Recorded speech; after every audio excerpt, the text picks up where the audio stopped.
Alhamdulillah nahmaduhu wa nasta'inu nastaghfiruh wa na'udzu billahi min shururi anfusina min sayyiati a'malina may yahdihillahu fala mudilla lahu wa may yudlilhu fala hadiyalah. Asyhadu an la ilaha illallah wahdahu la syarika lah wa asyhadu anna sayyidana Muhammadan abdu rasul nabiyya rasula ba'dah.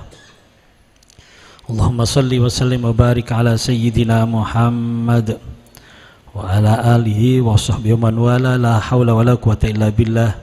Amma ba'd, fa ya ibadallah, usikum wa nafsi bi taqwallahi wa ta'atih faqad faza man ittaqah wa bi qawli yahtadil muhtadun.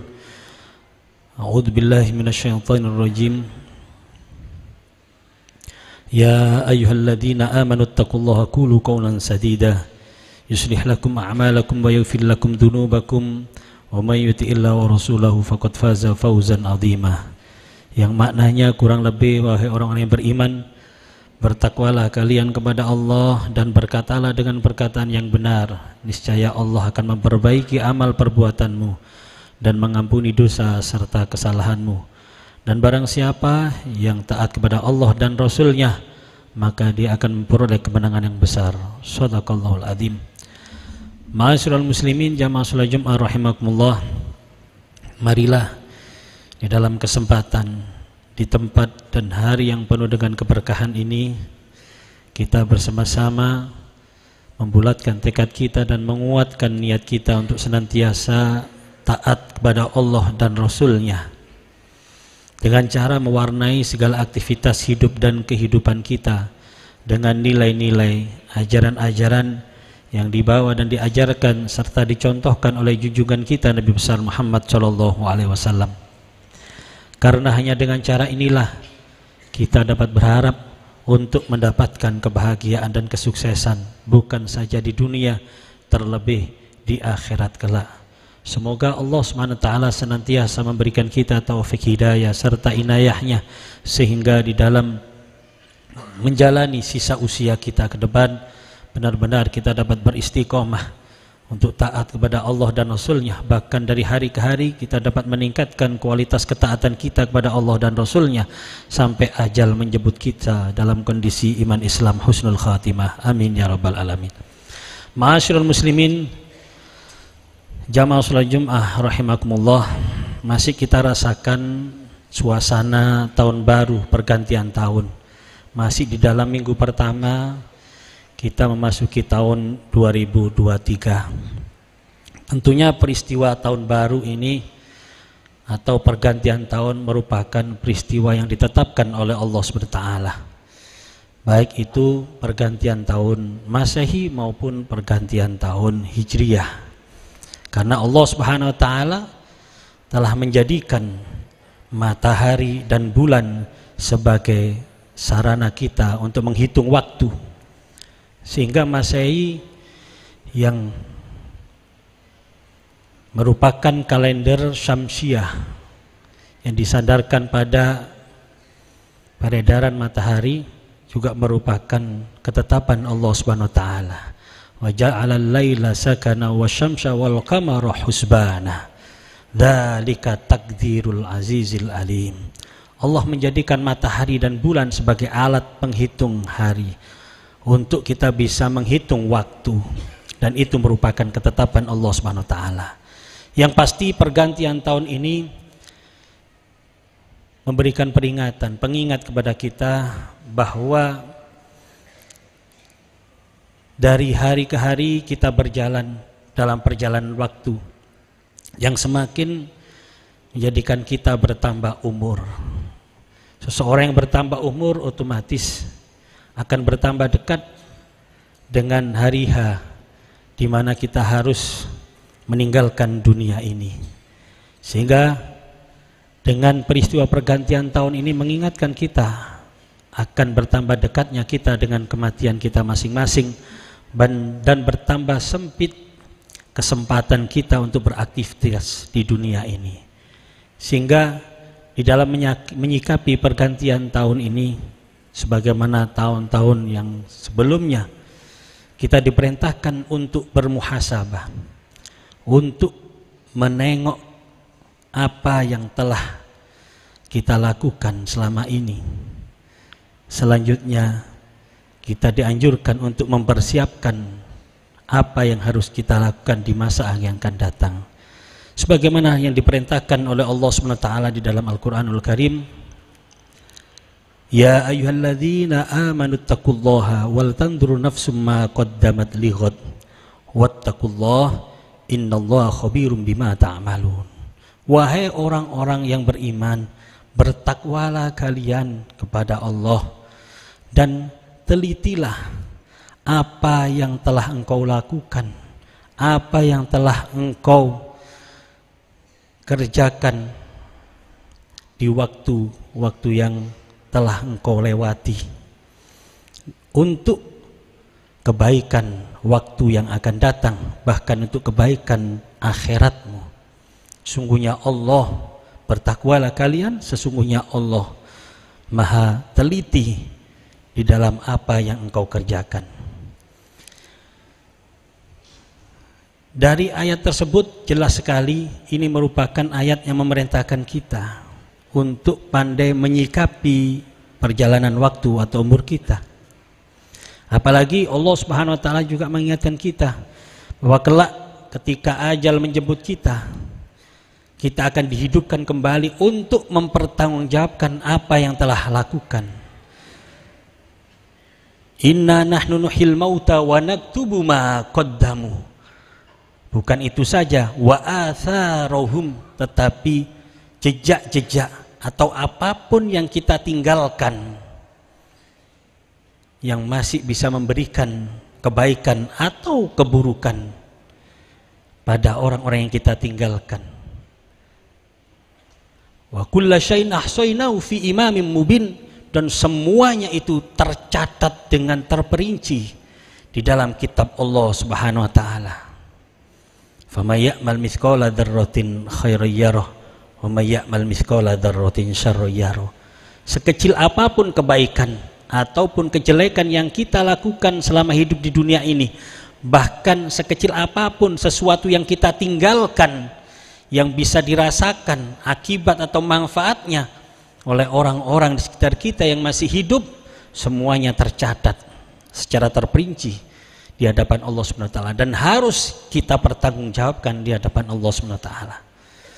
Oleh sebab itu, ma'asyiral muslimin, marilah di dalam suasana tahun baru yang mengingatkan kita akan perjalanan waktu kita ini semakin sepuh, semakin tua, semakin dekat kita dengan kematian kita masing-masing.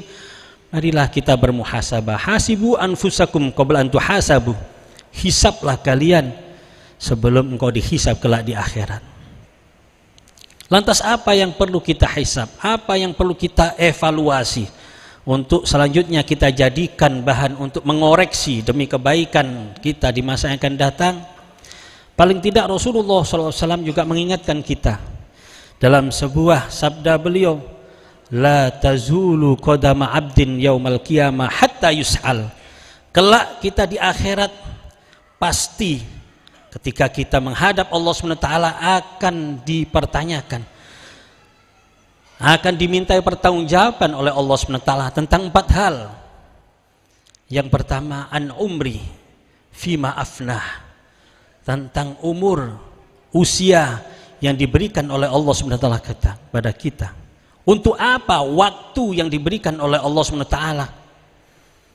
Detik demi detik, menit, jam, hari, minggu, bulan demi bulan, tahun demi tahun, ini tidak begitu saja berlalu. Kelak akan dipertanyakan oleh Allah Subhanahu wa taala. Bahkan dalam riwayat yang lain disebutkan an syababihi fi ma'afnah, tentang masa mudanya akan dipertanyakan oleh Allah Subhanahu wa taala. Karena di dalam perjalanan hidup kita, masa muda merupakan masa yang penuh dengan potensi. Berarti masa atau waktu di mana Allah SWT memberikan banyak kenikmatan-kenikmatan, banyak kesempatan-kesempatan, sehingga masa muda kita akan diperhitungkan oleh Allah SWT. Apapun aktivitas yang kita lakukan di dunia ini, Walaupun kita hanya berdiam, tidak beraktivitas sepertinya, tetap itu akan dihisab oleh Allah SWT. Al-Imam Asy-Syafi'i mengatakan, wa inna la fid dunya karakibil lujjah. Hidup di dunia ini seperti kita menaiki perahu. Nadhunnu qu'udan waz zamanu bina yasri. Kita mengira kita duduk tidak melakukan apa-apa. Tetapi waktu perahu ini membawa kita menuju pelabuhan kita masing-masing. Sehingga kata Imam Asy-Syafi'i, alaisa minal khusran anna layalian tamurru bila naf'in wa tuhsabu min umri. Maka begitu meruginya orang yang melewati waktunya tersebut dengan hal-hal yang tidak ada gunanya, tidak ada manfaatnya. Di satu sisi, umur yang diberikan oleh Allah SWT akan dihisab, akan dimintai pertanggungjawaban.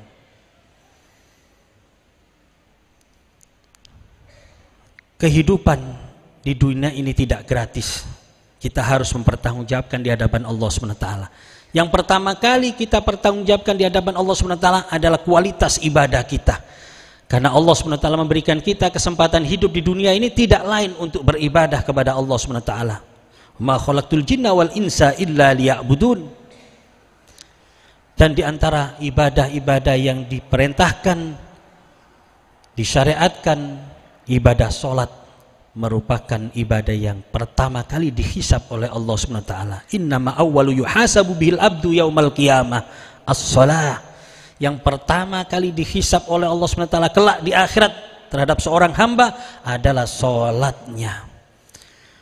Fa idza salahat faqad aflah. Kalau sholatnya tersebut dinilai baik oleh Allah, maka dia akan selamat, akan beruntung. Idza fasadat khaba wa khasirah. Kalau sholatnya tersebut dinilai oleh Allah SWT tidak baik, jelek, rusak, maka kita akan menjadi orang yang merugi dan celaka, wal iyadu billah. Oleh sebab itu, ma'asyiral muslimin, kita harus mengevaluasi ibadah kita. Dan kita tidak mungkin bisa mengevaluasi apalagi mengoreksi, memperbaiki kalau kita tidak mau mencari ilmu, kalau kita tidak mau mengaji. Banyak di antara orang-orang Islam yang sholat 5 waktu setiap hari, tapi tidak dilandasi dengan ilmu. Dia tidak tahu bagaimana cara bertoharoh, bersesuci, padahal bersesuci merupakan syarat sahnya sholat. Ternyata wudunya tidak benar, ternyata dia tidak mengerti tentang najis, sehingga pakaiannya mungkin, badannya mungkin, atau tempat yang digunakan untuk sholatnya mungkin najis. Dia tidak tahu karena tidak pernah belajar toharoh. Dia tidak mengerti bagaimana arkanus sholat, rukun-rukunnya sholat. Dia tidak mengerti bagaimana atau apa yang membatalkan sholat. Tapi dia tidak mau mengaji tentang sholat. Oleh sebab itu tidak mungkin kita bisa bermuhasabah, mengevaluasi, lebih-lebih mengoreksi ibadah kita kalau kita tidak mau mempelajari bagaimana cara ibadah yang benar, bagaimana tata cara fikihnya ibadah kita. Banyak sekali umat Islam yang enggan mengaji tentang fikih. Majelis-majelis taklim di masjid-masjid kita yang membahas tentang fikih, sepi pengunjung, sepi pendengar, seakan-akan mereka sudah benar semuanya sholatnya, ibadahnya, padahal banyak melakukan kesalahan yang tidak disadari karena tidak mau mengaji. Akhirnya kelak di akhirat ketika dihisab oleh Allah SWT, sholatnya tidak diterima. Karena apa? Tidak memenuhi syarat sahnya, karena dia tidak mengerti tentang najis, dia tidak mengerti tentang bagaimana bertoharoh dan lain-lainnya tentang sholat itu sendiri. Ini masih sholat, belum yang ibadah yang lain. Oleh sebab itu, ma'asyiral muslimin, sebagai bekal kita untuk mengevaluasi sekaligus mengoreksi ibadah kita, kita harus mau mengaji, kita harus mau menimba ilmu, kita harus mau datang ke majelis-majelis taklim para ulama-ulama kita yang memberikan keterangan tentang bagaimana cari ibadah yang benar. Kemudian yang kedua, ma'asyiral muslimin, apa yang akan dihisab oleh Allah SWT adalah an ilmi fima afnah. Setelah ilmu ini diwajibkan untuk kita cari utlubul ilma atau talabul ilm faridatun ala kulli muslimin, wajib mencari ilmu bagi orang muslim. Faridatun di sini mengandung unsur penekanan, bukan fardun tapi faridatun, berarti sangat wajib. Maka setelah kita mendapatkan ilmu, kita akan juga dihisab oleh Allah Subhanahu wa taala fima fa'al, apakah ilmu tersebut dilaksanakan, dipraktekkan atau tidak.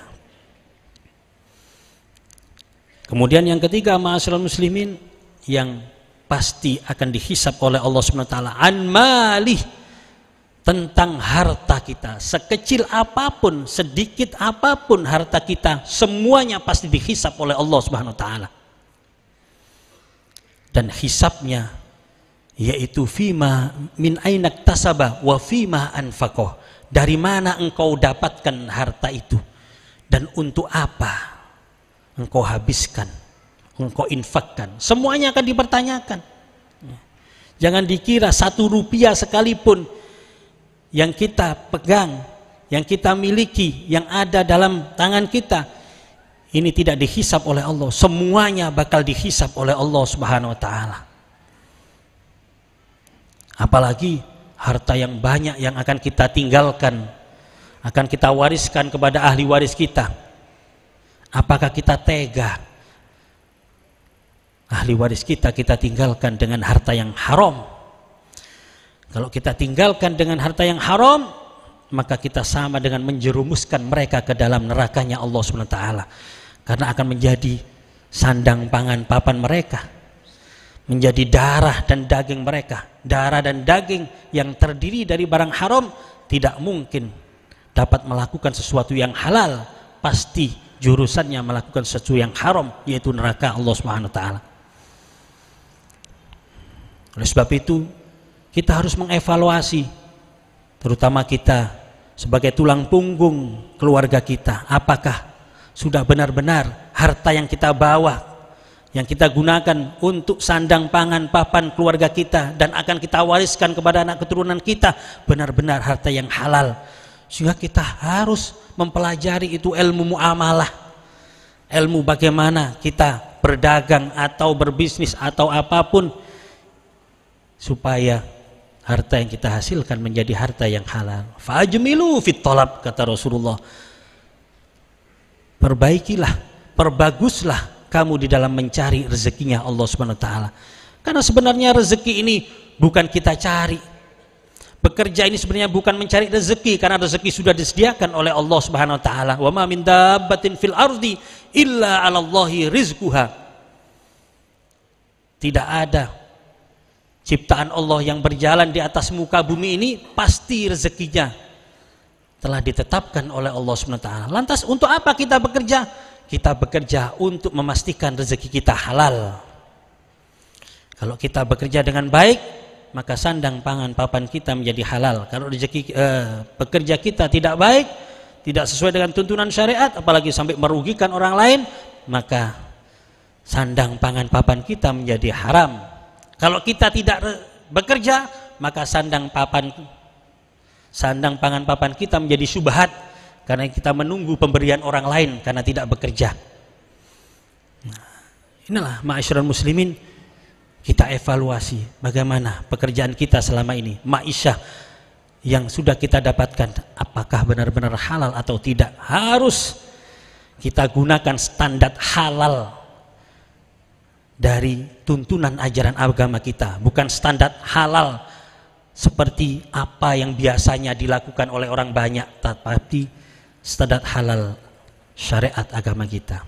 Yang terakhir, ma'asyiral muslimin, yang akan dihisab oleh Allah Subhanahu wa taala adalah anjismih fima ablah, tentang seluruh anggota tubuh kita, mulai dari ujung rambut kita sampai ujung kaki kita, semuanya akan dihisab oleh Allah Subhanahu wa taala satu persatu. Semua anggota tubuh kita akan berbicara, untuk apa selama ini anggota tubuh kita gunakan selama hidup di dunia. Ketika kita gunakan untuk taat kepada Allah Subhanahu wa taala, maka anggota tubuh kita yang merupakan nikmat Allah Subhanahu wa taala berarti bisa kita syukuri. Tetapi ketika anggota tubuh kita gunakan untuk bermaksiat kepada Allah SWT, maka anggota tubuh kita berarti kita kufuri sebagai suatu nikmat. Sehingga kalau kita kufuri pasti harus siap menerima adabnya. Inilah 4 hal yang pasti dihisab oleh Allah SWT, yang semestinya sebagai manusia yang sadar akan perjalanan waktu, perjalanan hidupnya yang semakin dekat dengan kematian kita masing-masing, semakin kita bermuhasabah, semakin kita mengevaluasi untuk selanjutnya mengoreksi jika sesuatu salah kita temukan dalam perjalanan hidup kita ini. Sehingga insya Allah kalau kita mau bermuhasabah, kita mau mengevaluasi dan mengoreksi perjalanan hidup kita, Allah akan memberikan pertolongan kepada kita semuanya, sehingga kita menjalani kehidupan ini sesuai dengan tuntunan syariat. Dan insya Allah kehidupan dunia kita atau apapun yang kita lakukan di dunia ini akan menjadi sesuatu yang mengantarkan kita menuju kebahagiaan, bukan saja di dunia, terlebih di akhirat, akan menghantarkan kita untuk mendapatkan ridha Allah SWT. Amin Allahumma amin. A'udzubillahi minasyaitonirrajim. Bismillahirrahmanirrahim. Wal 'asri innal insana lafi khusrin illa alladziina amanu wa 'amilus solihati wa tawassaw bil haqq wa tawassaw bis sabr. Barakallahu li wa lakum fil Qur'anil 'azim. Nafa'ani wa iyyakum bima fihi minal ayati wa dzikril hakim wa taqabbala minni wa minkum tilawatahu innahu was-sami'ul 'alim. Aqulu qawli hadza fastaghfirullahal azim li wa lakum wa lisairil muslimina wal mu'minina fastaghfiruhu innahu wal ghafurur rahim.